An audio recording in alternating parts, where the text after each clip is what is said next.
Well guys, you've been wondering my thoughts on the new Tomb Raider game ever since I did my retrospective, so as promised, here's what I think about the new Tomb Raider. It's good!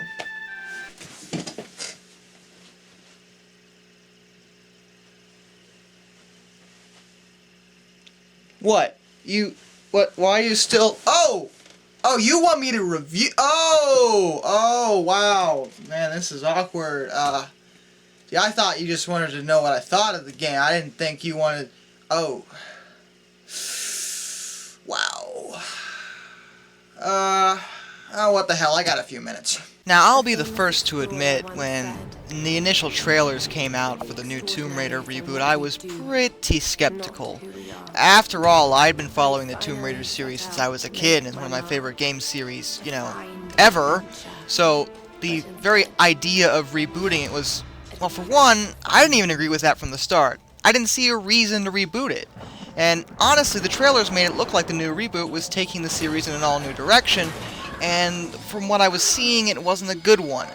It just made the game out to be another Uncharted-type game, which, as I explained in the last part of my retrospective, there's a very deep contrast between Uncharted and Tomb Raider that does get to me, especially when people like to compare the two games, because, as I said in that video, there's a very big difference between what constitutes an Uncharted game and what constitutes a Tomb Raider game.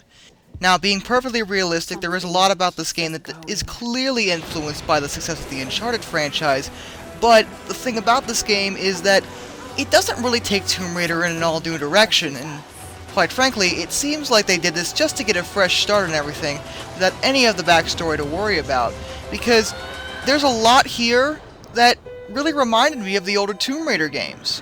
While, like I said, there are things taken from newer games, like Uncharted, there's more here that reminds me of Tomb Raider than anything else, and that's good. That's really good. That's exactly what we wanted. That's exactly what they should have done.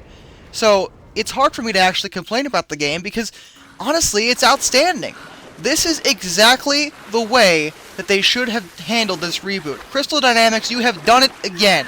You have made 3 of the best games in the Tomb Raider franchise ever, and now you've added a 4th to top the list. A lot of people are saying this is the best Tomb Raider game in the entire franchise, and while I don't think this quite trumps Underworld to me, it comes really frickin' close. Because, let me tell you something, I literally had to pull myself away from my 360 to come record this audio, okay? Because I can't stop playing the game. It's that friggin' good, and I haven't done that with a game since I played Alan Wake, okay? It's been a while since a game has done that to me, where I literally can't stop playing it. So, before I go into anything else, I need to talk about the visuals and the sound effects, just to get those out of the way. The visuals are friggin' amazing. I don't want to say it looks better than Underworld did, but it probably does. I think the thing that's tricking me is, for one, Underworld's my favorite Tomb Raider game ever, so obviously I'm going to want to think about that one in the highest category. But there's a lot about this game that's more grimy than Underworld. Underworld was very smooth, and Underworld also has the differentiation of going to many different exotic locations around the world, whereas this game only has an island to work with. So Underworld may just have the advantage in terms of environment variety, but overall, from a texture perspective, this game probably does look better than Underworld. In fact, I can almost guarantee that. Especially considering just character models. The wounds on Lara's skin, as she gets the absolute crap beat out of her on this island, actually form and heal. And there's actually divots in her skin model. You can actually see the wounds. They don't just appear on the surface. There's actually, like, I don't really want to say it because it sounds disgusting, but there's like chunks out of her skin, where an actual cut is. It's that detailed, and that's really impressive stuff. I have to imagine this is a more advanced version of the same engine they used for Underworld. I don't know that, but since Underworld looks so friggin' good, you can only imagine this game would look even better. And I'm willing to say that overall it probably does look way better than Underworld. The sound is also fantastic. The music in this game is impressive, and honestly, I still can't confirm this, because I honestly can't tell. But the main theme for this game actually sounds like a slowed down version of the original Tomb Raider theme. I want you to go listen to the two at the same time, or, one after the other, however you want to do it, and tell me if they sound the same, because they sound really friggin' close. I don't know whether that was intentional, but if it was, that's friggin' awesome. Now, you want to hear about the meat of the game, though, the gameplay. And that's where all my worries were centered. I wasn't worried about the visuals, and I wasn't worried about the sound, because the trailers made the game look great.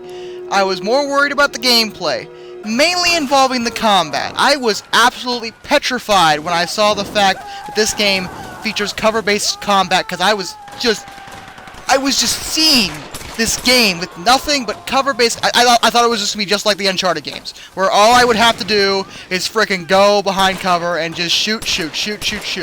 Never ending. Because Tomb Raider has never been like that, and I just had this sinking feeling that they were going to do that because of how well Uncharted did with that, style, because everyone loved that except me.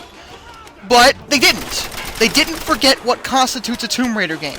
The difference here, and this actually reminded me a lot of Tomb Raider 2, if you can believe that, is that there's 3 things they're focusing on. One is combat. There is quite a bit of combat in this game, more so than previous titles, all the way back to Tomb Raider 2. Tomb Raider 2 is like the last game I remember having this much combat. But here we also have an extreme focus on platforming and puzzling, which is where Tomb Raider has always been focused. The only difference here is that they brought the combat out into the spotlight a bit, retooled it so it's a bit more competent and sensible, and that's about it.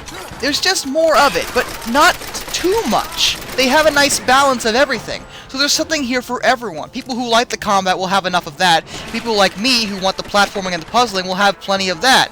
And the puzzles in this game are friggin' awesome.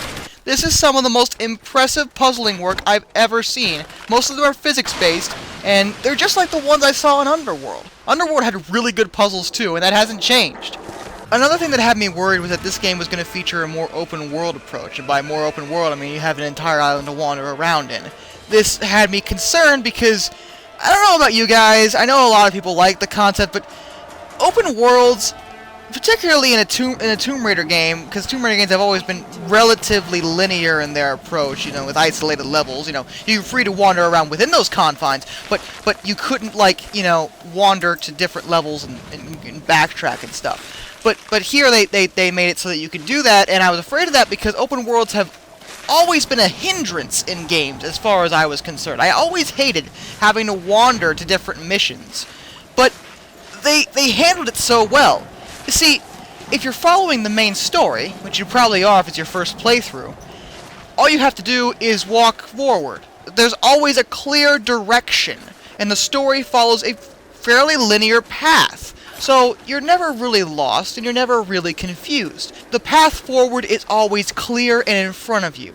You're free to backtrack if you want to get the variety of collectibles in the game, but you aren't forced to wander around and figure out what the fuck you're supposed to do. The path is clearly defined for you, and that is a fantastic execution on this concept. And as I said before, combat has been completely retooled to a cover-based system, but the way they did it is actually really impressive. See, there's one thing about a lot of cover-based systems in the games that always piss me off, and that's the fact that you have to push a button to get behind cover in a lot of them.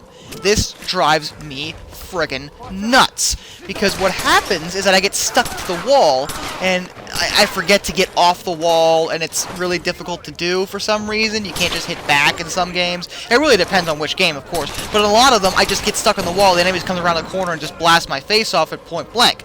But here, there's no button to attach yourself to a wall at all. Lara just does it automatically, and that is just friggin' amazing, because now I'm free to run around and avoid shots and get behind cover with Lara, ducking automatically. You might say it affects your sense of control, but if anything, it improves your sense of control, because now you don't have to worry about getting stuck to this stupid wall. In addition, in order to help the combat be more intuitive and user-friendly, they also give you a variety of different weapons which you're free to upgrade throughout the entire game. The upgrade system is actually pretty in-depth, and there's a lot of choice in terms of how you want to evolve your weapons. While the end result is always going to be the same, the path you choose and the upgrades you give can be done in any order you choose. Well, you can't get, really big upgrades before you get the lower tier ones, but you know what I mean. My point is that there's a lot of choice in how you design your weapons, and they can be tooled to, your playstyle. Also, you can improve Lara. There's certain feats she can learn, which, again, can be learned in any order that you choose, as long as you're operating within the assigned tier groups. And again, this is a very good system. You're free to choose skills that you find the most useful and save ones you don't need until later. It's well designed, simple, and effective. The platforming in this game is actually pretty fun. I have to admit, and this is where we're going to cross the line in terms of getting to negatives, but I do find it to be a little bit lacking compared to Underworld's. Underworld's platforming was so friggin' in-depth. You could literally do anything, and that was such a good feeling for me. Here, though, you can't do things you think you could. There's no, like, rope swinging, or pole climbing, or anything like that, which has existed in past games. It was bizarre to see that lacking. The platforming is still a lot of fun, and honestly, the fact that Lara can't do as much as she could in other games actually makes more sense, since here she's inexperienced, and she shouldn't be able to do all the ridiculous acrobatics she could in the other games, since in those games she had a lot of experience doing it. She was used to it. Here, this is a learning experience for her. And as I said, I'm going to mention a few negatives now. While I do love the game, adore the game's freaking amazing, why haven't you bought it yet? Seriously, I'm going to talk about negatives. Okay, there are a lot of moments that remind me a lot of Uncharted, mainly on the epic, oh my god, something really ridiculous is happening, and that impresses you, that's great, but there's just a lot of it, and, you know, I don't know, I guess I don't like all the overtly cinematic stuff. I find it more distracting, and while it is fun the first run through, the second playthrough, it's gonna get irritating, honestly. Plus, another thing that drove me crazy about this is that they spoil most of the cinematic events in the game in the fucking trailer. So if you've seen the trailer, well, for one, the trailer is very misleading in terms of the content in this game, and for two, you've probably seen most of these events there, so having to do them here, it just, you know what to expect, so that's kind of an issue, honestly. Also, while I do think there's a very nice balance between combat, platforming, and puzzling, oh my god, there were times where the combat was really pissing me right the fuck off. Because there are parts, even on normal mode, where the combat will just start kicking your fucking ass. The enemies in this game are actually really smart, and sometimes they'll just gang up on you. And it's just really frustrating. Especially at times when the combat becomes overbearing, because there are times where it's one combat scenario after another, and I just wish they would give me a break. While a break would come eventually, there were a couple periods in this game where the combat was very condensed and there was a lot of it all at the same time, and it drove me absolutely up the wall. I don't want to fight this much. And, you know, maybe that's just my preference, since I prefer Tomb Raider games with a lack of combat. This was one of my complaints with Tomb Raider 2, which is why this game started reminding me of that. And if you like the combat, you know, that's fine, you're gonna love it. But man, I was begging for a break at times, you know? It wasn't as bad as an Uncharted, mind you, but it still got annoying at least a couple times. Another problem, and a positive. This is like a double-edged sword, it's kind of weird. There are really good puzzles in this game, but the best puzzles have nothing to do with the main story. There are, and this is sort of how they took advantage of the open world thing, there are secret tombs you can find. And you can explore and get treasures and, you know, get extra experience for doing them. But they're not a part of the main story. And some of the best puzzles in this game are actually in these tombs. And by some of them, I mean all the frickin' best puzzles in this game are in these tombs. There are good puzzles in the main story, mind you, but every single tomb has a different puzzle, and they're all really, really good puzzles. So well thought out, so impressive, but they're not a part of the main story, so you have to go looking around for them. You might accidentally stumble upon a couple of them on your first playthrough, but in order to get all of them, you have to be looking for them. And since they're not part of the main story, that is a bit disappointing, but this game's so good, you'll probably want to go look around for these things. It encourages you to go look around in the open world, to explore, and, you know, that's a positive. Is that a positive, or is that a negative? I guess that would depend who you are. To me, you know, hell, that's a positive, because you know, I kind of wanted an incentive for exploring other than, you know, picking up collectibles, which do totally exist in this game, and, you know, I always hated that, but, you know, you can just kind of pick those up while you're looking for these tombs, and all the diaries you find, and the different artifacts you can pick up. There's so many different things to find in this game, you feel like you're a Tomb Raider. Wow. I guess they hit it spot on, didn't they? It's really hard to complain about that now, isn't it? Oh yeah, before I forget, the story in this game is really freaking good. It has a good sense of realism, but it also has some mythical style to it, which was always featured in Tomb Raider games. There was always something that couldn't be explained, some sort of supernatural elements, which totally exist in this game, and it's well written, with a pretty competent supporting cast, which is impressive, because actually, it's not impressive ever since Legend, because we've had competent supporting casts since Tomb Raider Legend. It was in the really early games where it was just Lara Croft and basically nobody else at all. Here, though, all the supporting cast is pretty well developed, actually. You may have to pick up a diary or two to really get a hint of what all these characters are like, but every single person is well thought out, well written, and adds a good piece to the story. It's such a good narrative. My only complaint is Lara's mentor. Why don't I like him? Well, I do like him. Roth is frickin' awesome. But why isn't he named Werner von Croy? That would basically make this the greatest goddamn game ever. If he had the same name as Lara's mentor in the old games, that would just be perfect. But no, his name's Roth, and he has no relation to Werner, which is somewhat saddening. That would have been really good, Crystal Dynamics, get on that. But you know, no big deal. Minor complaint. Minor freaking complaint. No, nothing huge here. And really, there isn't much to complain about in this game. The quick time events can get difficult the first time, but after that, okay, so there really isn't much to complain about. Okay, I'm really trying hard to come up with negatives here. And I just... Wait, no, I got one. The multiplayer. Wait, that's really good too. Shit. Hold on. Okay.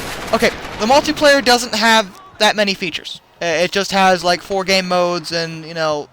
But it's fun still, so I can't complain about much, considering Tomb Raider's always been a single-player game. God damn it, this game doesn't give me a lot to go on with, you know? Here's the problem with these reviews. I always focus on the negative stuff. That's what you guys come to see. You come to see me bitch and complain. And I just can't with this game. There's so much I like about it, and so little I don't. It's good! If you aren't playing this, what the fuck is wrong with you? Go play it right now! Now! Fucking do it. I'm not having this game sell bad like Anniversary. This game deserves to be bought. You will go out and you will pay $60 immediately. And you will play this fucking game right goddamn now. I don't care what platform it is. PS3, 360. Do whatever you want. Just get it. Do it! Well, guys, that's about all I gotta say about the new Tomb Raider game. Like I said, it's a great experience, and I highly recommend it. That about taps me out in terms of Tomb Raider stuff to talk about. At least in terms of the main series. I've already covered every single game there is. Well... Okay, no, that's not entirely true. I still haven't talked about The Guardian of Light, which is a spin-off game that I didn't cover. Because, again, not part of the main series. Maybe I'll talk about that one. There's also the Game Boy games, which are also not part of the main series. I actually didn't even know those existed until, like, a year ago. There's the comics, which I totally own. I could talk about these. You know, someone wanted me to. This is why not. And I haven't even talked about the movies either. Okay, so maybe there is a lot more Tomb Raider stuff that I have to speak about. Okay, alright, so that's a lie in terms of being tapped out. Oh boy. Well, if you guys want more Tomb Raider stuff, if you guys want me to cover the rest of the stuff that I haven't even talked about, let me know. And be sure to like this video, because that lets me know that I'm doing a good job. Don't ever forget to do that, really. Also, if you're new to the channel, you should check out my other stuff. There's a subscribe button. Of course, you'll get all these links after on the end slate thing that I started doing a while back that nobody probably clicks on, but I do it anyway. And then there'll be links to other videos, like the other parts of my Tomb Raider series. I'll probably put those on there. Not that I know what I'm going to put on there right now because I haven't done it yet, but I think that's what I'm going to do. Probably. I don't know. Tomb Raider. Yep. But with that, till next time, this is Darkness, and I bid you all a fond farewell.